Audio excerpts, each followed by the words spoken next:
All right. Ruben, how's it going? Very good, brother. How are you? Good. Welcome to the... You're to the wrong podcast. But what podcast is this?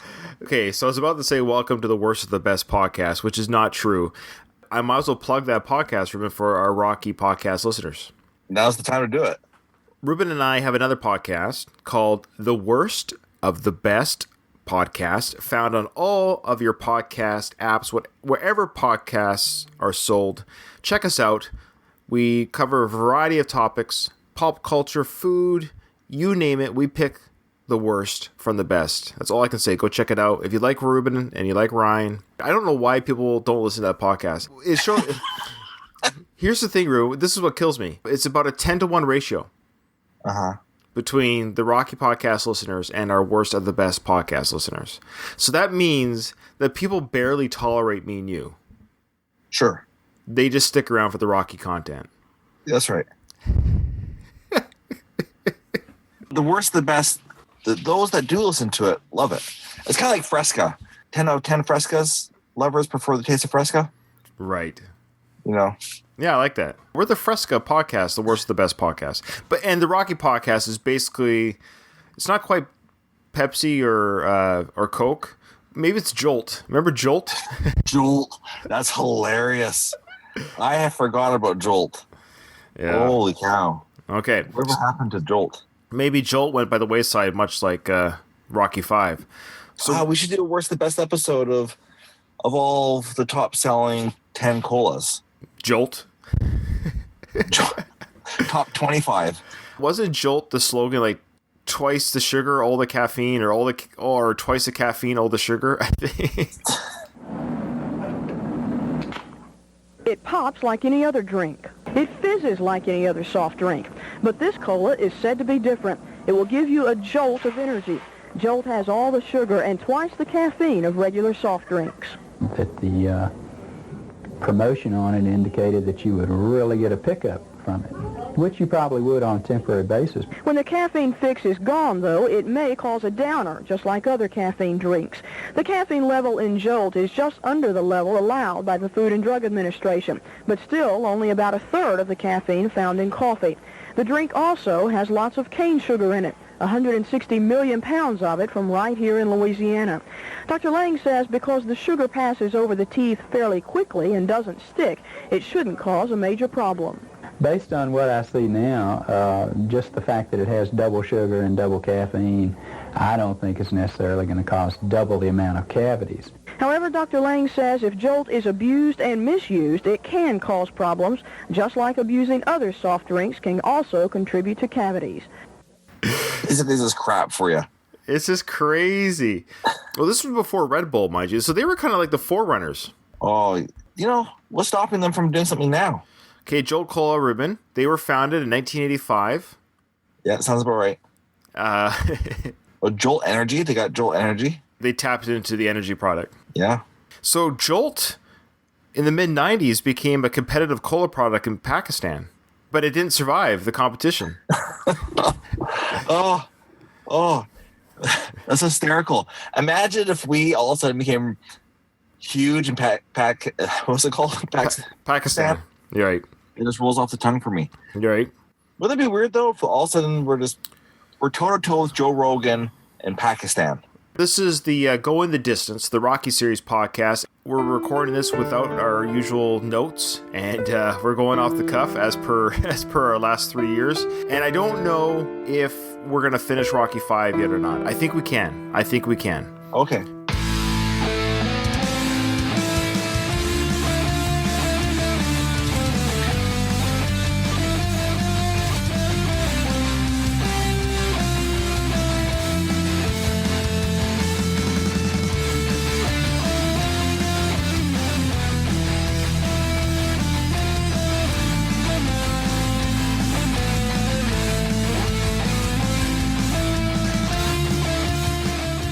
We're going to get into it. The press conference has just ended where somebody called out Tommy's girlfriend and said, why don't you fight your girlfriend in the front row because I hear she comes real cheap. These venomous, vitriol journalists, they were just after Tommy. So we talked about that last episode. Now, was she cheap because she was a redhead? I think so. I think it's pretty standard that You redhead. value her because she's a ginger? Because he pointed it out that why don't you fight the redhead in the front row? Yeah.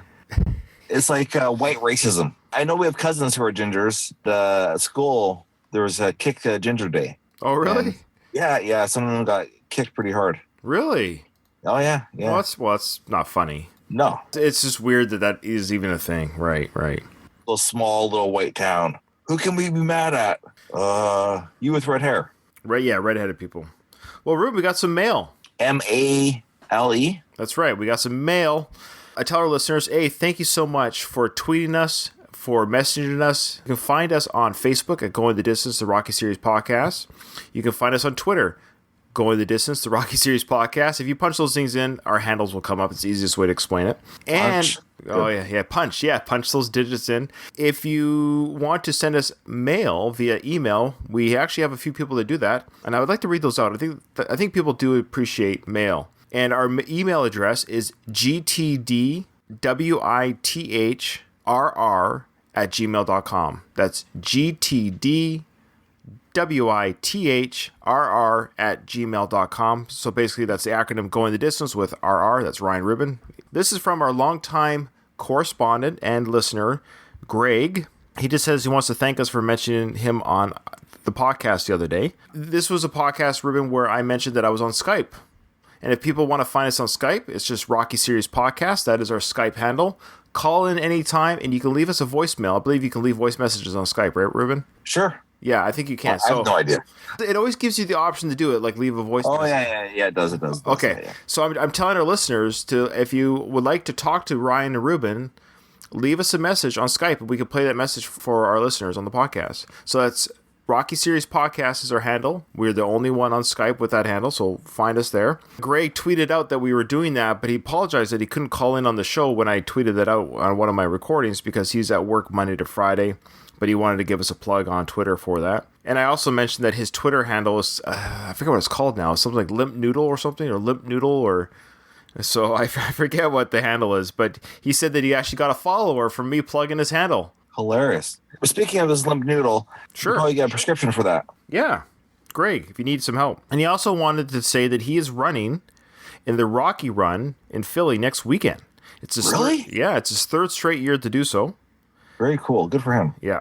And he also said that, Ryan, that now that you're on the East Coast, you should come down to Philly at some point when you have time off from the Navy.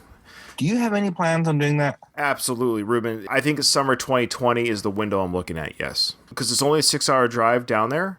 So the wife and I will take the kids and probably stay at a hotel overnight and just hit the Rocky Steps, yes, and the statue and all that good stuff. Maybe swing by New York City or do New York City on another day. But just make it at least a 2-day trip with the kids, run up the steps, and I will be obviously, when I run up the steps, I'll be doing that live on Facebook Live, absolutely. Yeah. Fantastic. Yeah, it's going to happen. So, Greg, I know you're listening to the show. Yes, when it happens. And I will be plugging that visit when I have a solid date because I want to have all of my Philadelphia and East Coast listeners, and there are a few of them, to meet me at the stairs. Sweet. I know some of the guest podcast hosts that we've had on the show, like Doug Greenberg. He'll meet me there for sure. If you guys want to meet me and Doug...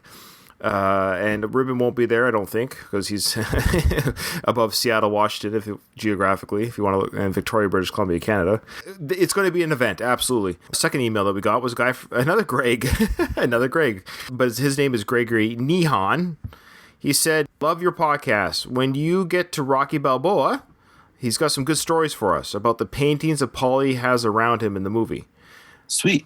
He says that Burt Young painted them. Greg had the chance to spend some time with him and buy his art a few years ago. So he's going to tell us a story about that. Also, he met Antonio Tarver at the same time. That's the individual that Stallone or Rocky fights in Rocky Part 6. Great guys. Just wanted to offer up the stories if they prove helpful. Well, absolutely. I'll put that plug out there. If anybody wants to be a guest on the show, you don't have to be a podcast extraordinary. If you just want to come on the show and share a story, such as what Greg has said here, the other Greg, we'll call him the other Greg. Greg has got stories that definitely ties in with the movie that we're going to cover, Rocky Balboa, soon. That'd be amazing. Come on, tell us about behind-the-scenes stuff. We love that. You don't have to be plugging anything other than just your history or your love of Rocky or Stallone or both. So please, thank you, Greg. So again, if you want to reach us, Find us on Twitter and Facebook and on our Gmail and on Skype. All right, Ruben, you ready? I am. There we go. Why the hell did you say Balboa's better, man? Do you believe he's better? Of course not, man. We can't talk to you, huh? When are you going to fight the next fight, Tommy? The news conference ends. Tommy is really quite lit right now. Duke told the crowd that Rocky Balboa will always be kind of the champion, and maybe in time Tommy will be that kind of champion. And Tommy is asking, why did you say that? Why did you say, do you believe that Balboa's better? And of course Duke's like, of course not. Yeah. How fragile, though. Granted, you want to have whoever's in your corner talking you up. At the same time, it's like, whatever. But what I also liked about the scene was as they're leaving the room there, the ginger lady of the night gets locked out. Yeah, it's a clever little scene. It's kind of a comedic little scene. Of course, those who know the movie, the door shut on the reporters as Tommy and Duke leave the reporters. And the door shuts just on the redheaded's face as she's trying to get through and fall. She literally gets left behind. She's just old news already. Yeah, well said. So Tommy's about to ask, man, what the hell happened in there? He's still going on about this. What the hell happened in there? I want the damn time these people think I'm a bum. Man, why didn't you take up for me in there? Oh, listen to me. When the press is right, they're right. Right, man, I'm as good as Balboa ever was. I don't give a damn what they say. Duke brings up an interesting point here. He says, when the press is right, they're right. Do you think Donald Trump feels the same way? Oh, absolutely. He's all about fair and balanced news. But all joking aside, what do you think of that statement, though, what Duke is saying there?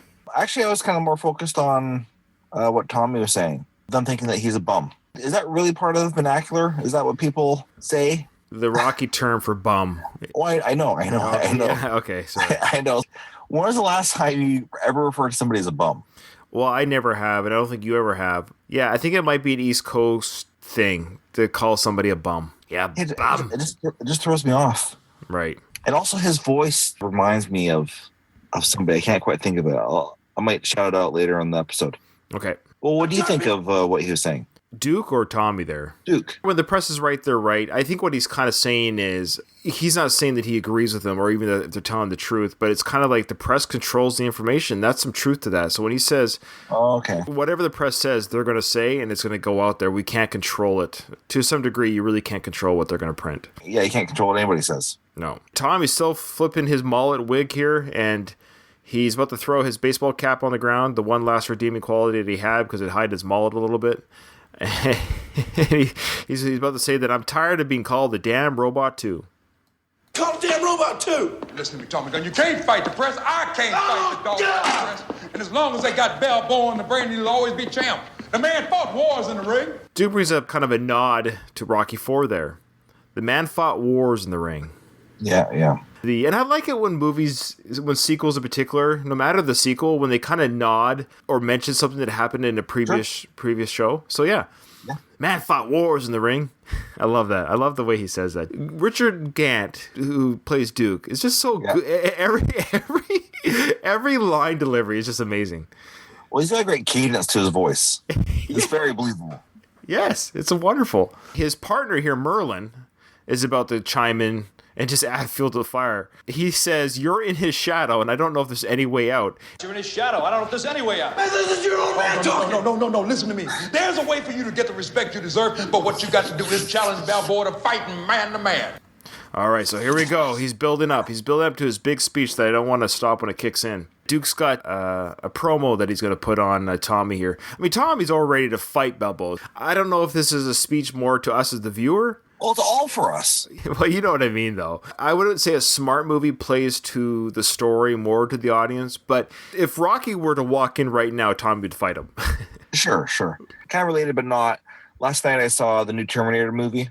Oh, how was it? I already told you how it was. It's for our listening audience, Ruben. See, I'm playing to the audience. A smart podcaster wouldn't. But then I really enjoyed it. I enjoyed it more than I thought that I would. Sure. I went with a friend, and he was like, geez, it's been so long since I've seen the last Terminator. Is there something I need to know about the movie? I'm like, no, every sequel will spell it out for you. Did it? When it comes to time travel, it's irrelevant. It really is. If you overthink it, it's like the Austin Powers movie. He looks at the camera and acknowledges that this time travel does not make sense, but just have a good time. Does he say that, or is it just a look he makes? No. He says that, and I think the third one. Austin, the test results confirm that you've lost your mojo, and it couldn't come at a worse time. We have evidence that Dr. Evil has developed a time machine and has traveled back to the year 1969. Luckily, we too have developed a time travel device to transport you back to the 60s. This is where you input your destination. Wait a tick. Basil, if I travel back to 1969 and I was frozen in 1967, presumably I could go visit my frozen self. But if I'm still frozen in 1967, how could I have been unthawed in the 90s and traveled back to, oh no, I've gone cross-eyed? I suggest you don't worry about this sort of thing and just enjoy yourself. Yeah. That's how it went. Okay. Yeah, sure. But I remember that scene. Let's not think too much about it. Just enjoy the time travel. The Austin Powers movie, it's funny how a lot of people didn't like part 3, but it's funny how smart it seems now compared to a lot of comedies. Oh, I enjoyed it. But you know what I mean by that? Because I know. it's compared to Austin Powers, the first one, which was such a, but when you go back and just watch part 3 as a movie, it's like, oh, this is actually quite clever and smart compared to a lot of the comedies. Yeah. So it was Basil who looked at the screen, not Austin Powers. Yeah, there he's looking right now. Breaking the fourth wall, right? That's right. What I see on the... What movie was the first movie that you saw the fourth wall be broken? Ferris Bueller. Yeah, when that happened, Ferris Bueller's Day Off, I remember quite well. When that happened, I thought, he can't do that.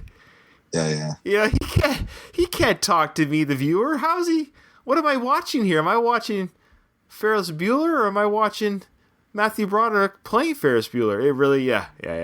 I liked it. I remember kind of being like, this is crazy. We're going to a different... I like how easily you can be impressed as a youth. Yeah. I missed that in some ways. Here we go. Continuing Rocky 5. Duke is about to get him going here. Here we go. That's right, George. You can set this fight up abroad in a matter of weeks. Yeah, it'd be the greatest fight ever. Teacher against student, old lion against young lion. And it's the only way you ever gonna get peace of mind, because believe me when I tell you, that press is gonna hound you with that man's legend for as long as you dare to wear boxing gloves. You gotta get him into that ring, Tommy Gunn. Or you're going to be in question like you heard tonight for the rest of your life. Then you're going to start to ask yourself, could I really take him? Am I really good enough? Do people really think I'm a cheap carbon copy or a second-rate pretender who only got a shot because of my skin tone? Love how it says here he only got a shot because of his skin tone. Well, what am I missing about that? He's referring that Tommy... There's a few things he goes, you got to challenge Rocky to a fight because people are calling you a carbon copy. People are saying that you're not who you are. And did you only get a shot because you're white? Apollo Creed, anybody? Clubber Lang? Thunder Lips? Yeah, Thunder Lips was orange. It is interesting because Stallone wrote that line. Uh-huh. Richard Gant, who played Duke, I asked him that question in my interview. If you haven't, go back and listen to that interview to those who haven't heard it. I asked him, I said, how much did you ad-lib, if any? He said that Stallone wrote every line. It's his deliverance that sells it. I love when I watch the performance of Richard Gant playing Duke, and that's Stallone's writing. It's kind of fun to think of it that way. Yeah. It's great that he's able to flesh it out, It can't be a one-man show of Stallone acting out every scene. You gotta have all these different characters. It'd be wild to write something and watch other people perform it. Yeah, it would be. I love Stallone, but I don't think he could have done it as well as him. No. You know what I mean? But he's able to write it. Yeah. Hey, did you see Stallone's his Halloween makeup that he had? Well, it wasn't Halloween makeup. It was Rambo 5 makeup. Oh, that's what it was? Yeah.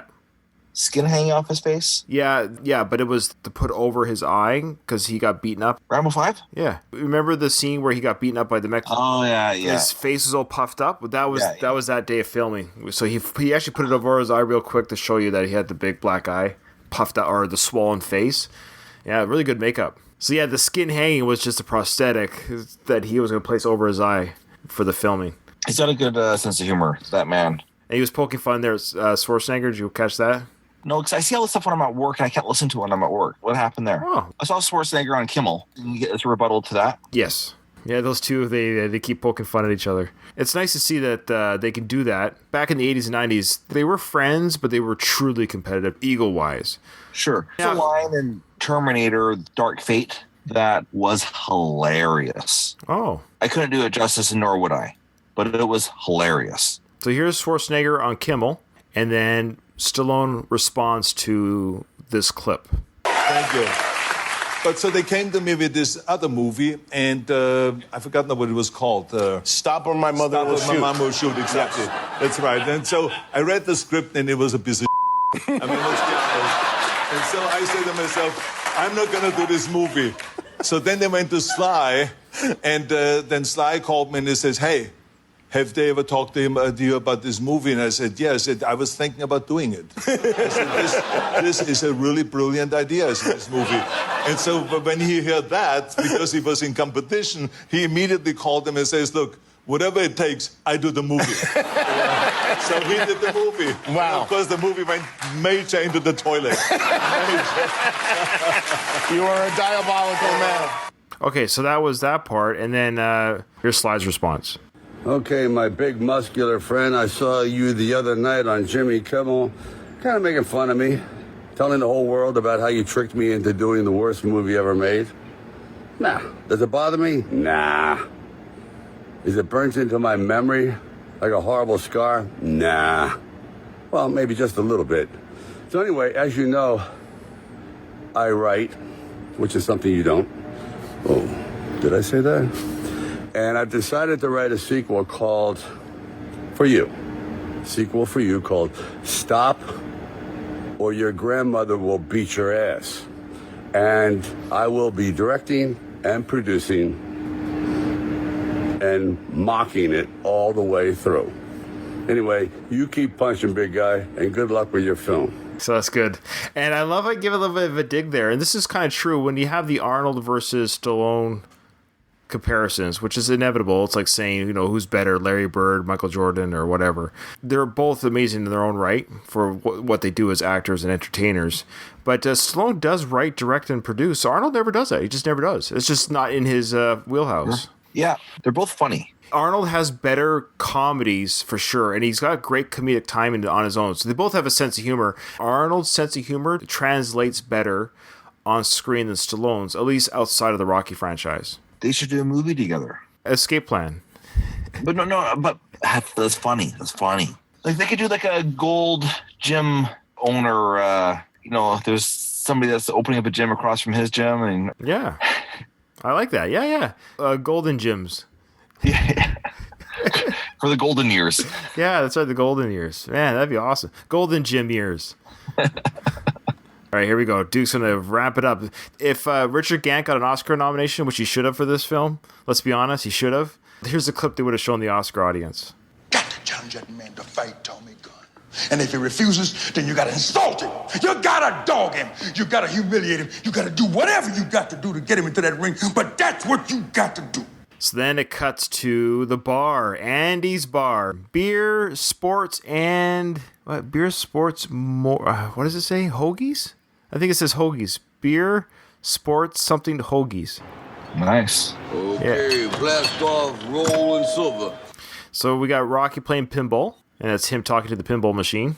And now, Andy, flippers ain't flipping. Yo, Andy. Hey, that machine cost me a fortune. Yeah, well, it costed me a fortune, too, So the pinball machine's not working, of course. And Andy's the same bartender that was in Rocky 1, 3, and now 5. Andy. It's the same actor, too. He's the Gunther of the Rocky franchise. That's awesome. It's no point even explaining that reference. Either you know the reference or you don't. So it looks like they're kind of just chilling, relaxing. They're at the bar. Andy's sitting at the table with Paulie, and Rocky's playing pinball. I've always wanted to have my own pinball machine in the house. Oh, yeah. Who wouldn't? Yeah, I think it's great. I remember as a teenager, Guns N' Roses came out with the pinball machine. Boy, I wanted it so bad. Well, yeah, I want the Rocky pinball machine. But I've always said that if I had basically the money to burn money, like Bill Gates type money, I would have a whole floor dedicated to vintage pinball machines. It just almost have it really fitted out. You could have tours of all these pinball machines, and everyone could just play for free. I prefer pinball over video games. Yeah, agreed. It's that aesthetic, the cling, the bang, the bells. Yeah, it's real. Yeah. Oh man, I hate being poor. Rocky Balboa.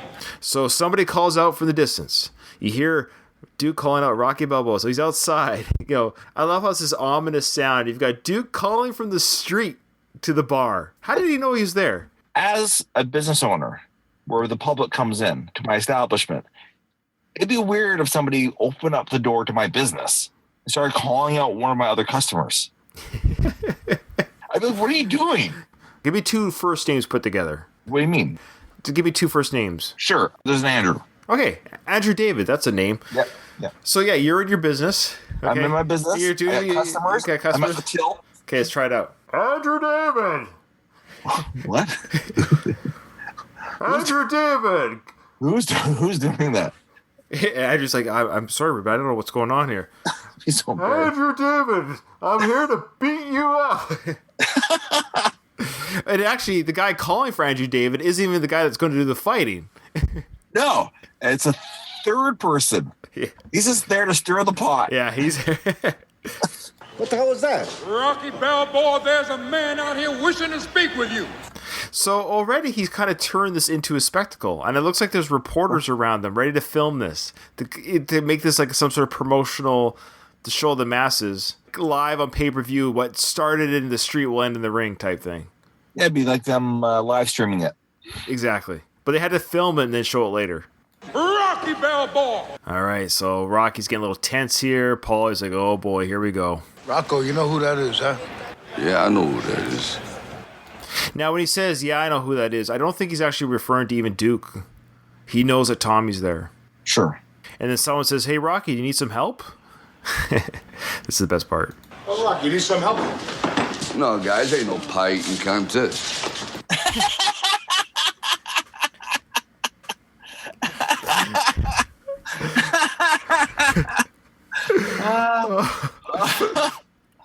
Oh, it's hilarious. And I love looking at these two guys that did ask her out. They were these Who two. are those guys now? Yeah. I'd love to have a small spot on a show like that. But just, I'd love to have like a small walk-on role like that. Just like, hey, or, next please, or something like that. Oh, yeah. A Rocky movie. Rocky, you need some help, bro?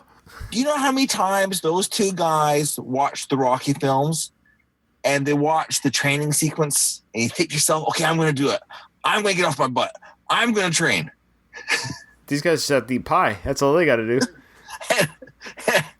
I'm going to be in a Stallone movie. I'm going to be the next Rocky. I'm going to be a punchline. Yeah. It's better than being punched. That's true. Oh. Look what's in the street. Paulie goes, hey, look what's in the street. And there's Tommy Gunn there standing there like a giant behemoth with his jacket Tommy Gunn. He's got like his little Street Fighter gloves on too. I think Rocky does too. Those fingerless gloves type things. Would you ever wear a jacket with your name on it?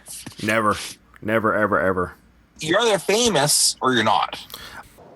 Yo, Tommy, what are you doing here? You ought to be out there celebrating, right? But I'm challenging you to a fight. Anytime, any place, anywhere. Tommy's challenging Rocky to a fight anytime, any place, anywhere. I love that. The Ginger's back, by the way. She's now there behind him, with Merlin. They're there to watch this challenge go down. Be like TV cameras filming this whole thing. Fight? That's right. You're coming down here with these people asking me if I want to throw hands with you? Is that what this is about? Yeah, that's what it's about. And I ain't nobody's robot. Nobody's boy. Now you're accepting the challenge or you're yellow. So he says you're accepting my challenge or you're yellow. Yellow. Name the movie that said this. What movie is that? Are you yellow? I'm not yellow. Oh. McFly! Mighty strong words, Runt. You man enough to back them up with more than just a pie plate? Look, just leave my friends alone. What's wrong, dude? You yellow? That's what I thought. Yellow belly.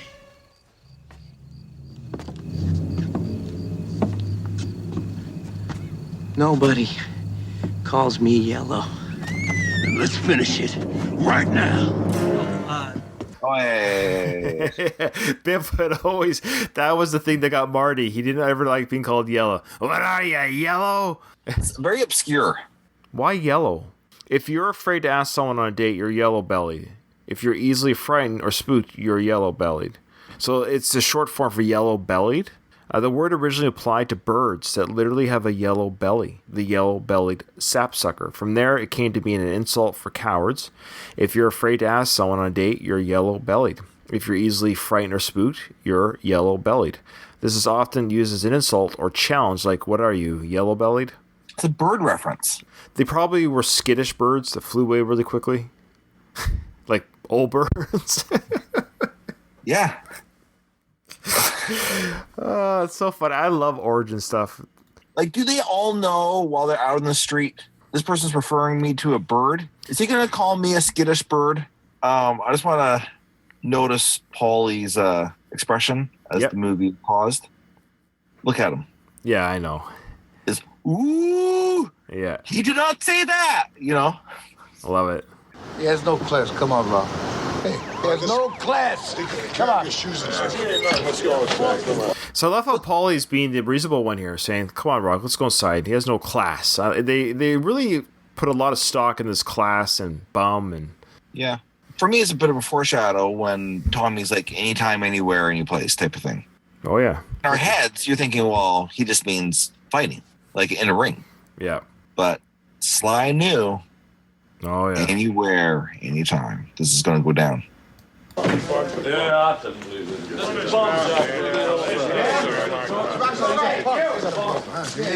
hey, yo, boy, ain't him, you know. You want to shoot some 8-ball or something? Hey! Man, I ain't through talking with you yet.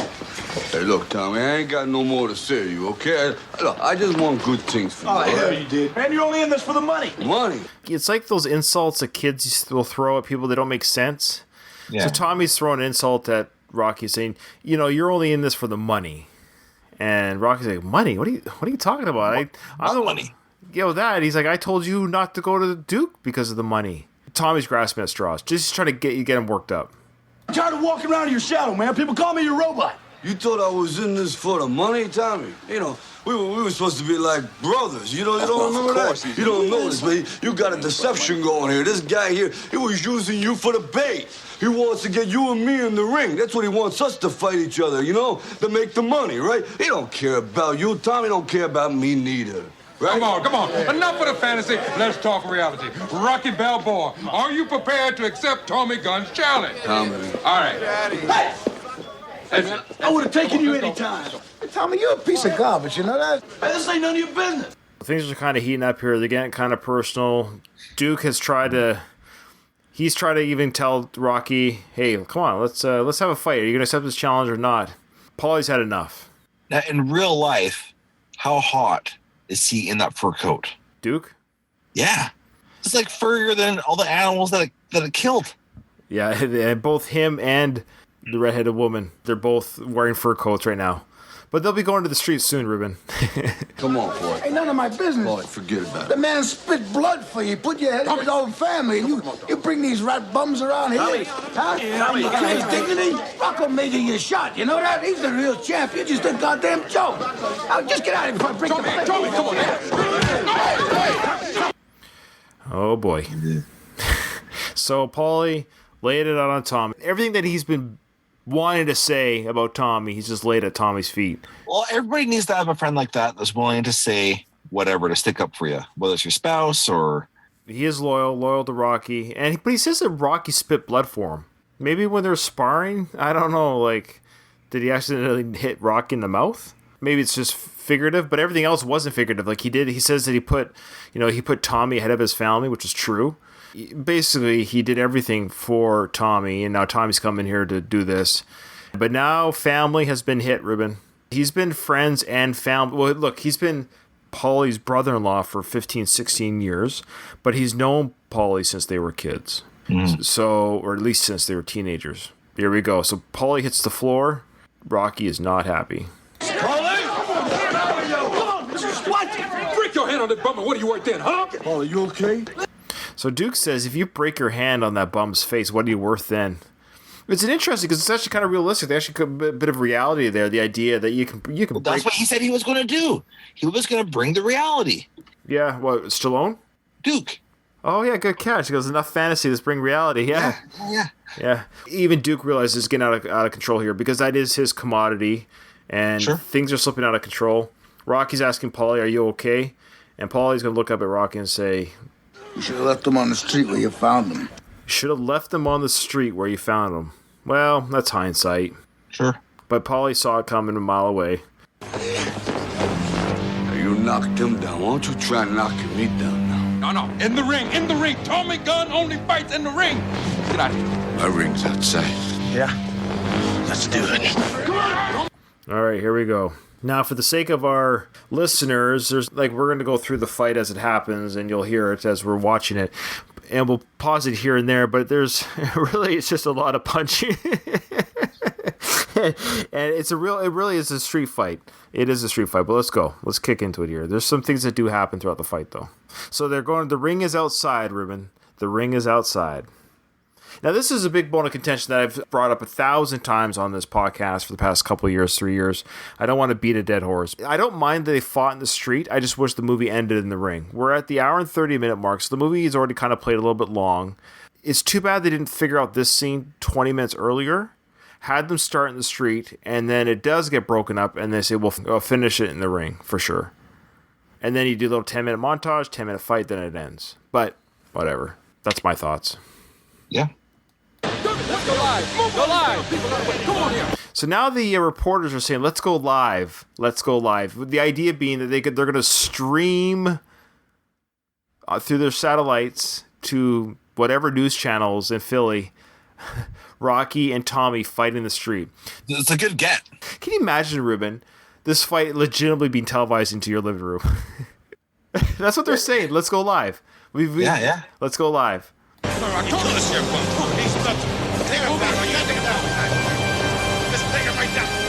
He's a punk, Rocky, I'm telling you. Balboa street fight. You a prize fighter. Don't be a damn... Hey, you don't owe me! Take it easy, Tommy. You don't owe me! Wrong with you? Take it easy. Nobody does! So Tommy, in his own right, in a weird way, it's kind of his redemption too. He's breaking free from Duke, right? Yeah. Because he's saying, you don't owe me. So he's angry, he's being hot-headed, but this is actually for Tommy's own good in some ways, that he's now kind of seeing what Duke has done to him. He still wants to fight. I think all the anger in Tommy's still there. The dark side is still in him. He's fighting. Sure, well, kind of like when anybody's in a fight, they just want to be right. Jeez. Ooh, what was that rubbing sound? Oh, there it is again. Adjusting laptop. I'm actually in my van. Oh. Yeah. The girls are having a piano lessons inside. Okay. So it would just be a lot of crappy piano playing. No. So would it be the background music you would appreciate in a movie? Right. So Tommy says, nobody owns me. Nobody does. I respect. We'll come and get it. Come on, Tommy. Come on, Rocky.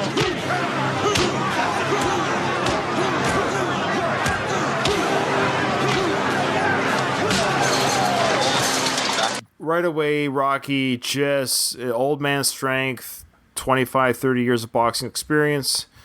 He lays Tommy out, right? Lays him out. Like a good sport, though, he doesn't destroy him. Tommy's off his feet against the chain link fence and the garbage. And Rocky could have gone on top of him and kept punching him to bloody pulp. Sure. The mullet cushioned the blow on the backside of the head. Like as it waved. Awesome. Beautiful. Yeah. For our listeners of the show, please go on YouTube and search for Rocky 5 Street Fight, and you'll get to see the mullet swinging back and forth. I loved you, man. You know that? You and me were supposed to be like this, Tommy. You blew it. You know, it's interesting. George Lucas ripped off that scene, Ruben. George Lucas did? Yeah. Okay. Yeah. Right here.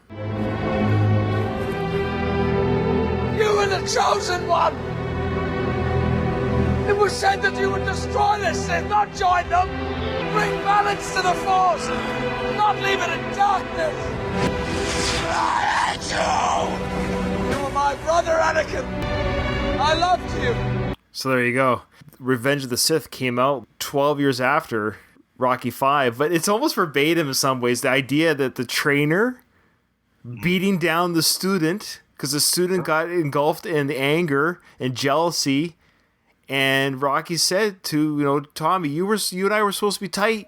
You were the chosen one. You were going to be the next champ. You had everything in you, but you let anger and jealousy and the power get in your vision. That George Lucas took that scenario and gave it to. It's pretty similar, eh? It is. It really is. It's uncanny. It is pretty uncanny. I wonder if anyone else made that connection. So Stallone influenced George Lucas. There we have it. Here we keep going. Someone yells out to Rocky, "Rocky, you're always a champ." Everyone's congratulating Rocky. Lucky punch, but he's a street fighter. And I told you never to fight a street fighter fight. So come on, let's get out of here. Come on.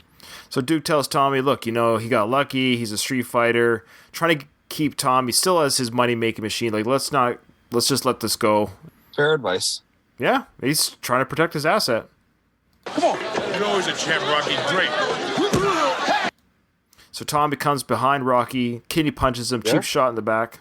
Someone yells like, hey, Rock, watch out. A little bit too late there. So, yeah, I was just saying that someone yelled like, hey, Rocky, watch out. But at that point, he'd already been hit. It's like, okay, got it. Thanks.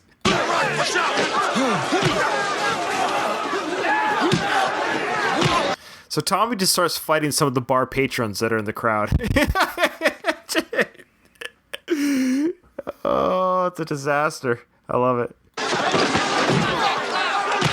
He's taking out 3 different men, Ruben. I think it's just kind of showed the kind of beast that Rocky really is fighting here, how high the stakes are. It's pretty obvious when there's a scene here for our listeners where Tommy pushes Rocky through like a steel grate and they really go into the streets. A subway car goes by, but it's pretty obvious when you watch it that they're two stuntmen that did it. You can see that it's not Tommy or Stallone.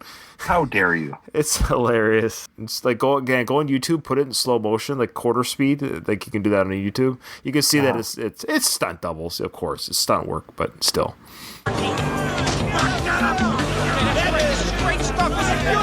So the reporter says, "This is great stuff. This is beautiful. We have 2 men beating each other to a pulp, and it's great stuff. It's beautiful, Ruben." Yeah, well, outside of the ring, it's just assault, Or that's all it is. It's literally it's 2 men beating each other up brutally, and in the context of the movie, we know what's going on. But on a newscast with no music, no editing, it's just 2 men beating each other to a pulp. Well, we got beautiful. What we have is it's beautiful. It's ratings. Beautiful. It's ratings. And ratings. All they care about. Mom! It's Dad. He's on television. He's fighting. What? I love that. What? From Adrian. Come on, man. Come on. Come on. Come on, Balboa. Who's your partner now, huh? Come on. Gotta rock. Gotta rock.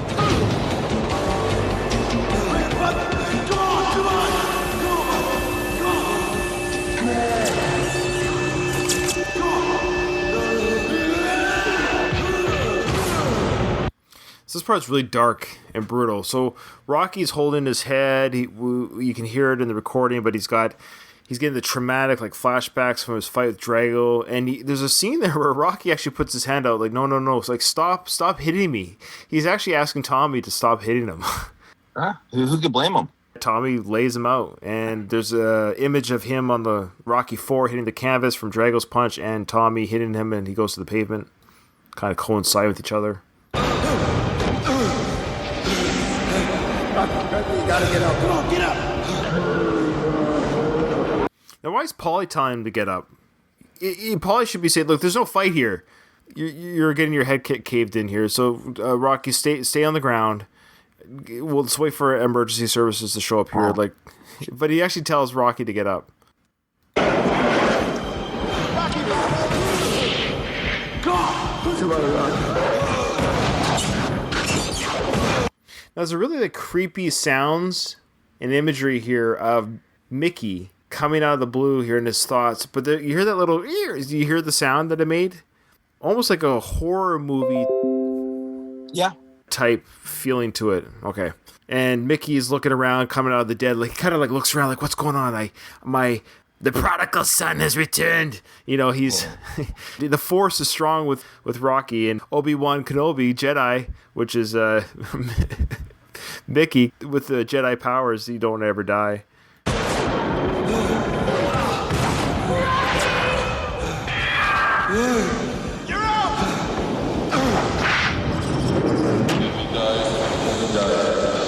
Now, there's a scene there where Drago says if he dies, he dies. Obviously, now it's like the ghost of Drago talking to Rocky if Rocky dies. Now, we all know it's been said 1,000 times, but Stallone wrote that Rocky does die from these injuries. You can see from this filming how brutal and gruesome it is, quite frankly. There's blood pouring down Rocky's face and kind of somewhat metaphorical, like weird filming, but it shows lots of blood running down Rocky's face. It's very dark, but you can see where the original script did kind of lean towards the death of Rocky. Now get up one more round. So Mickey says, "You're the champ. Now get up one more round." That's new footage for this movie that was filmed by Burgess Meredith. Get up! Don't lay it down like this guy hard. Come on! Come on! He's no machine. I can hear no bell. Get up, you son of a bitch. Mickey loves you. There we go. Get up, you son of a bitch, because Mickey loves you. And then, of course, the theme music kicks in. And now Rocky's fighting for, just to beat up Tommy. Yep.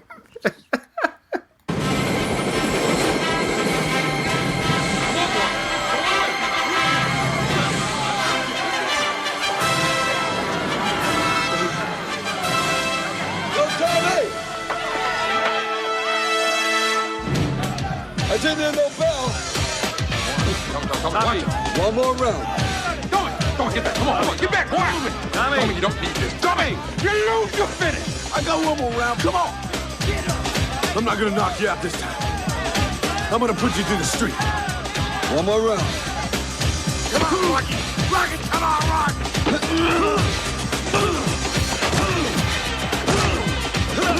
So the street fighting kicks in. We got CNC Music Factory music kicking in. I know. A terrible mashup. So we had the beautiful Rocky fanfare music by Bill Conti segue into CNC Music Factory. Maybe the CNC stands for Conti and Conti. That's what people say. Rocky grabs Tommy by the arm, gives him like an arm lock, and proceeds to punch Tommy in the back of the head. Hey, it's a street fight. One more round. No more. This is ultimate MMA fighting before MMA fighting, right? Yep. Come on, Tommy.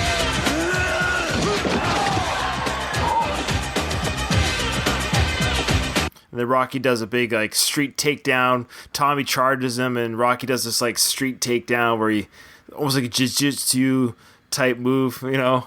Is what inspired Dana White. Yeah, Dana White was watching Rocky 5, said, I gotta create MMA. And then Rocky does a sweeping kick motion, and Paulie can't believe it. Look at his face. He's like, I can't believe Rocky did that move.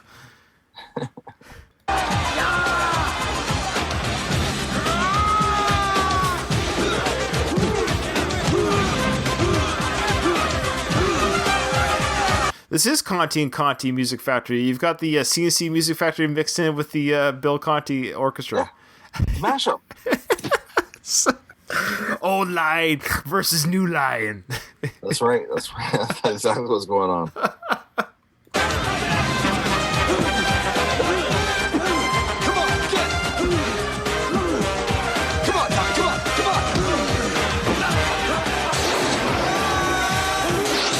Tommy's getting his head smashed into a steel cage match fight now. We've got to segue into that. And Duke seeing his money train going down the drain. So that's him yelling in the background. Ah! Like everything he's worked for is getting flushed down the drain here. Which doesn't make sense because even if Tommy loses, quote unquote, loses this fight to Rocky, he can still fight in the ring. Or does he lose his belt because he had a fight outside the ring? I don't know. Don't boxers sometimes get into fights outside the ring? Did they lose their championship? I know nothing on the subject.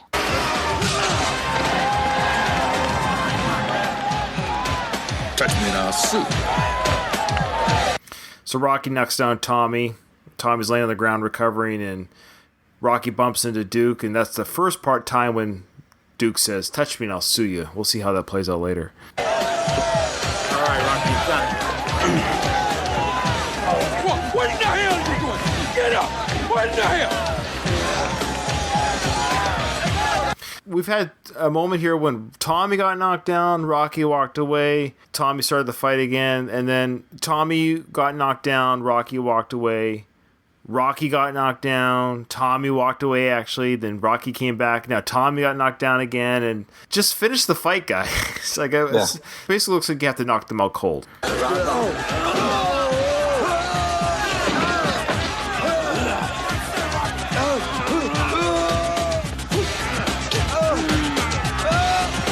Rocky Jr. and Adrian have gone to the fight. They've ran from their home and they've caught up to the fight.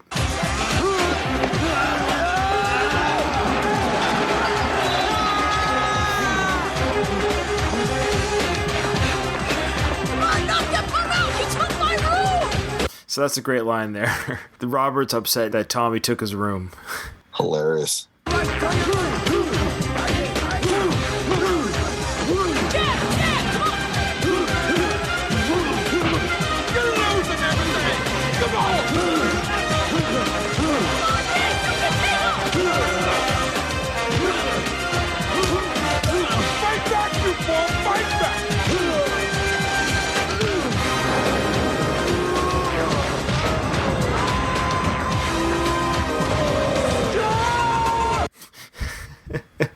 So they're throwing just big, wild haymakers, as they do in every Rocky movie at the end of the fight.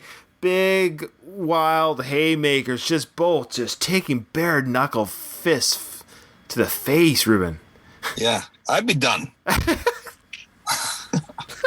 Stallone and Rocky's 47 in this film. Crazy. How old was he? Sorry, he was 30 in 1970. 30 in 76, so this was 1990. Oh, no, he's only 44. Is that right? He's your age. That's weird. Yeah, there's no way that I'm fighting a 21-year-old man, 50, 75 pounds of muscle on me, punching me in the face one after another. Like, okay, I'm done. Okay, you're not my robot anymore. Oh, and then Adrian came in, and she yells that slow motion, "Stop! Adrian, stop. Stop the stop. It's over." Then she yells out, "Rocky." Rocky! Come on, Jeff, go for it! But Rocky Jr., he's in, man. He's in. Oh, yeah. He just loves seeing his dad, because he hates Tommy. He hates Tommy. So he just loves seeing his dad beat up Tommy.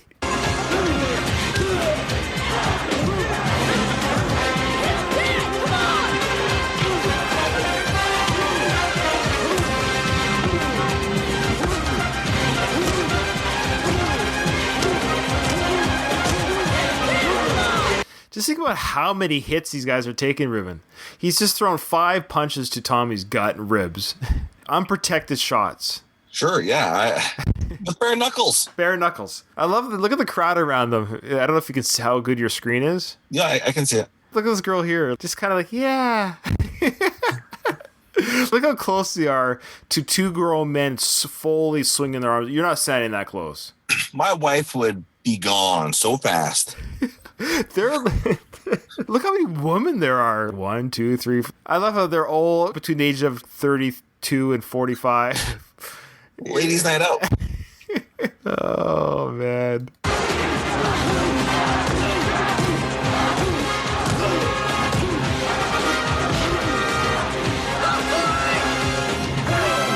Oh, here we go. The build-up.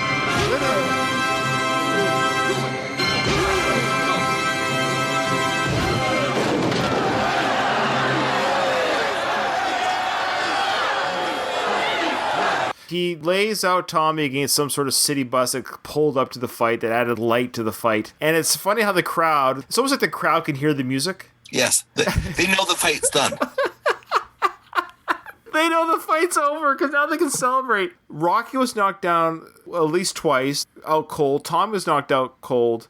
Nobody's cheered. Yeah. But the music has now indicated that it's over, and everyone's on board. I love how everyone's on board. The guy smiling right there. Oh, he loves it. That might be Clubber Lang's brother.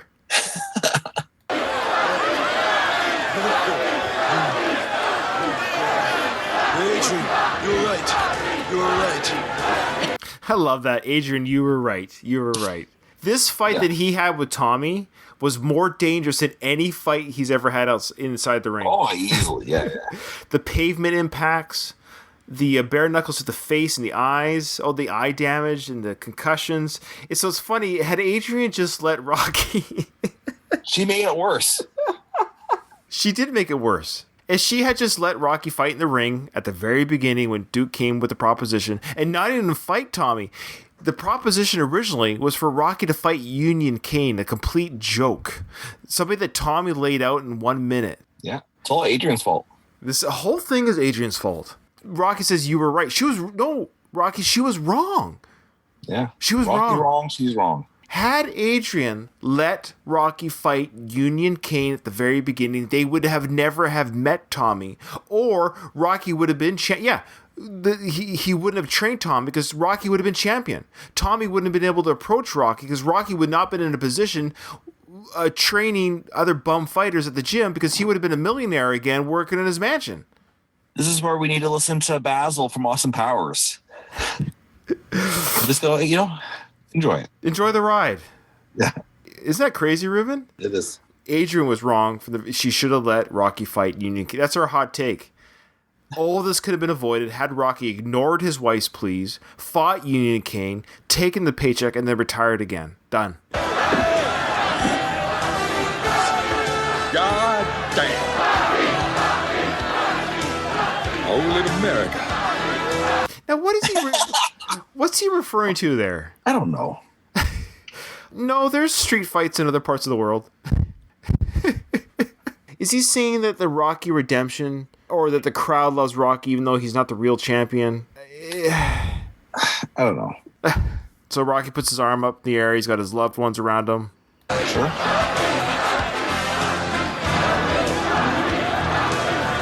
Now the police come, Ruben. Okay, I don't understand this. The police have now shown up, Ruben, and they're carrying Tommy away. Well, they're in Balboa's hometown. It's almost like there's no way they're going to arrest Philadelphia's only son. Yeah.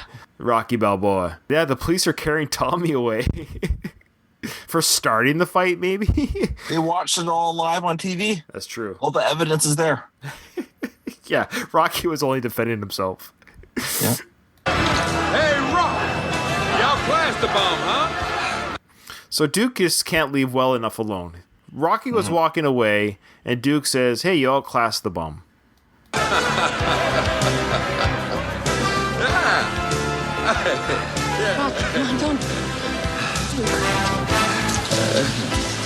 Touch me and I'll sue. Come on, pug. Touch me and I'll sue. Now, there's a big debate here, Ruben. The captions say, come on, punk. Touch me and I'll sue. But I swear he says, come on, pug. I hear punk. Okay. Is this because pugilist or pug is short for pugilist? Oh, I don't know. Yeah, okay. I heard punk. Okay. I kind of know. When people on the internet, they don't know the color of something? Oh, okay. Yeah, I got you. Duke says, touch me and I'll sue you. We all know what's coming.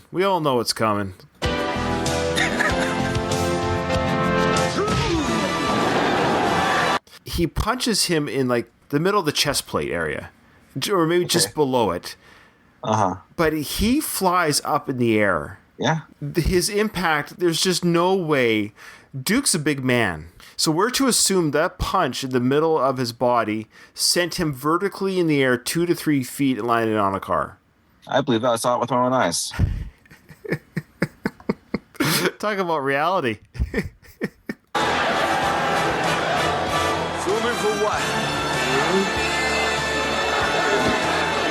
So the idea, of course, Rocky's poor. He can't sue me for money I don't have. There must be something that they can do, though. I think people can be poor and go to jail for assault. I've heard of poor people in jail before. Especially when they assault a rich person. Yes. Oh, I love this movie.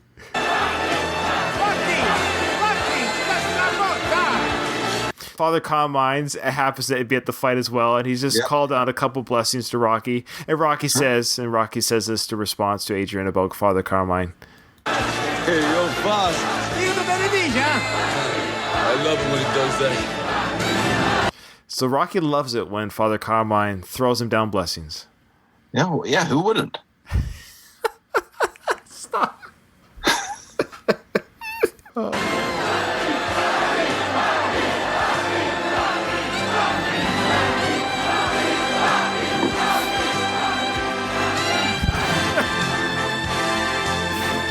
Okay, for our listeners, we now have the great shot here of the Rocky statue at the top during this time. They have been moved down to the bottom of the stairs. of the Philadelphia Art Museum. But here we have the Rocky statue at the top of the Philadelphia Art Museum, Rocky Steps. And we have Rocky and his son doing a little bit jog up the steps. So remember, Rocky's 44 now, which I am. And I jog 4 miles just for my own personal exercise. I like to jog 4 miles. But I love how Rocky in the scene acts like he's so out of shape. There's no way. He's acting. Yeah, he's acting.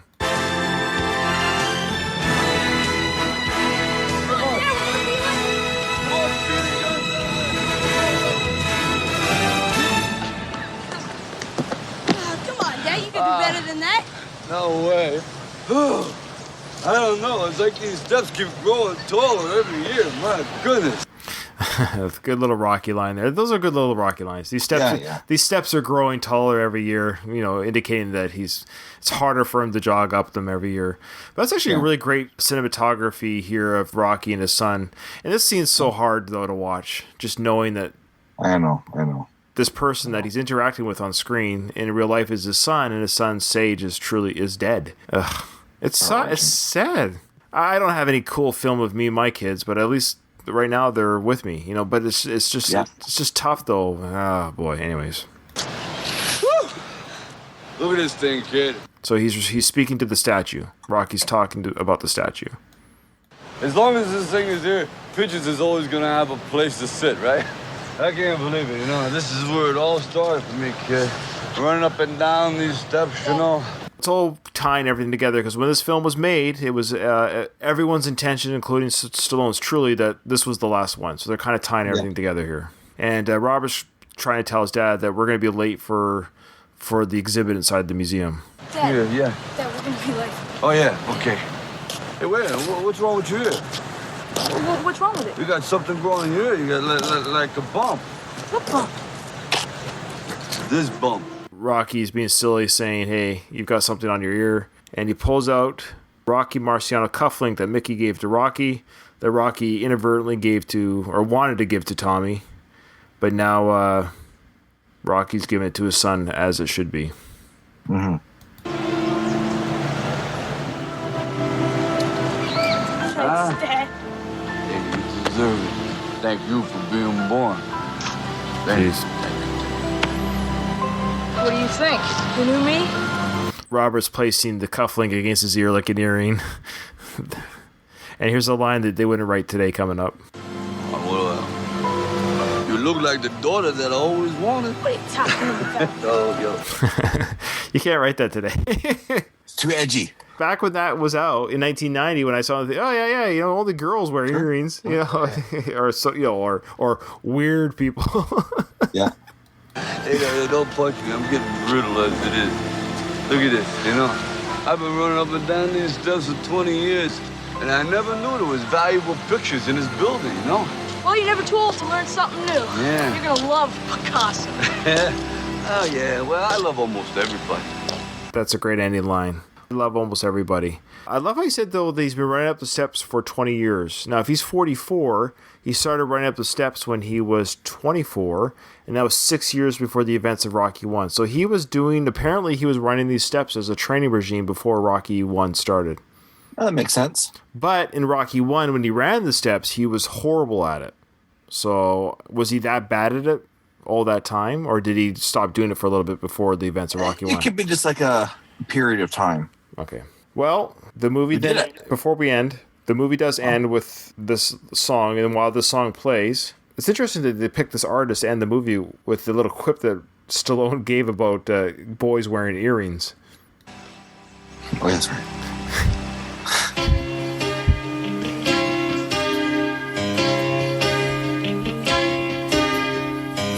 These battered hands are all you own.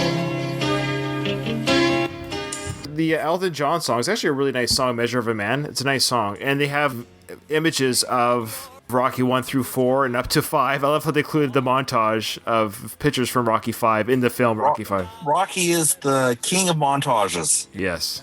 So, Ruben. Number 5 is done. Rocky 5 is done. It's in the books. Thoughts? I'm really looking forward to doing Balboa. You know what? A lot of our listeners are. There are people, Ruben, I know who have not listened to Rocky 5 coverage. There are people who hate the movie that much. Because I've had people say that they're looking forward to Rocky Balboa's coverage. There's actually people that hate this movie so much they won't even listen to our coverage of it. Wow. How dare they? Well, they're not listening to this, so who cares? Yeah. I don't know. I'm just thinking like Elton John playing his careers, he's doing his farewell tour. He said he might perform here or there, but he's done touring. That's crazy. This movie came out in 1990. How old was Elton John in 1990? Because I thought at the time that Elton John was an old artist back in 1990. Well, he was. He was like 20 years old. 20 years into being an artist. Isn't that weird to think, though, Ruben? This movie came out 29 years ago. So we already thought that Elton John was old almost 30 years ago. Yeah. He was our age younger. Which makes sense, because yes, Stallone's 73 now, so that makes sense. Yeah, he was 44 when this came out. That's so weird. He was my age in Rocky V. Yeah. We'll be that old soon enough if we're lucky. Yeah. Oh, man. This concludes Season 5 of the Going the Distance, the Rocky Series podcast. It's been an absolute joy covering Rocky V and also covering other Stallone films throughout Season 5.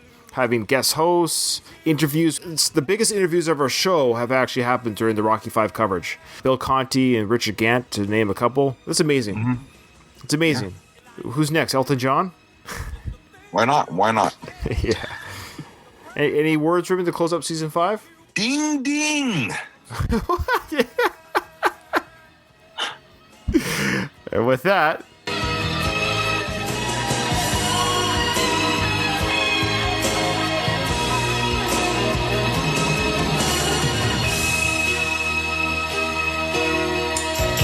You come full circle, now you're home. Without the gold, without the crown. This is where you've always been. You had to lose so you could win. And rise above your troubles while you can. Now you can love, now you can lose, now you can choose. That's the measure of a man.